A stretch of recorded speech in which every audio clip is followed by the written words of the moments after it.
এই নাম বলার দরকার নেই, আমরা সবাই জানি যে আসামের এক বিশেষ ব্যক্তির নাম এই দুর্নীতির সাথে জড়িত রয়েছে। সম্মানিত বন্ধুগণ, গুয়াহাটির অ্যাপেক্স ব্যাংকে 20 কোটি টাকার দুর্নীতি হয়েছে।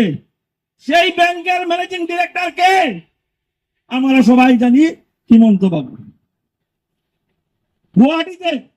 গুয়াহাটিতে নর্দমা পরিষ্কার করার জন্য একটা গাড়ি, বিশেষ গাড়ি ক্রয় করা হয়েছিল। সেই একটা গাড়ির বাজার মূল্য হলো 40 লক্ষ টাকা। কিন্তু এই হিমন্ত বাবুর সরকার একটা গাড়ি কিনেছে 1,28,00,000 টাকা দিয়ে।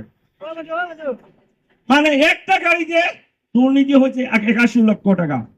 আমরা কংগ্রেস দল এর প্রতিবাদ করেছি, কিন্তু কোনো ফল হয়নি, এর কোনো ফল হয়নি।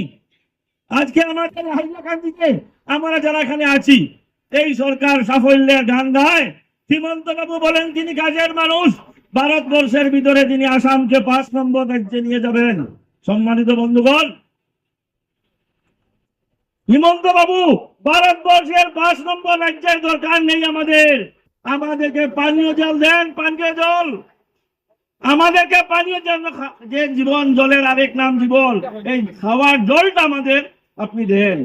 উনি দিতে পেরেছেন। আমাদের হাইলাকান্দি জেলার 95% জলের প্রকল্প বিকল হয়ে আছে। কোটি কোটি টাকা খরচ করে প্রকল্প তৈরি করা হয়েছে, কিন্তু সরকার আমাদেরকে জলের ব্যবস্থা করে দিতে পারেনি।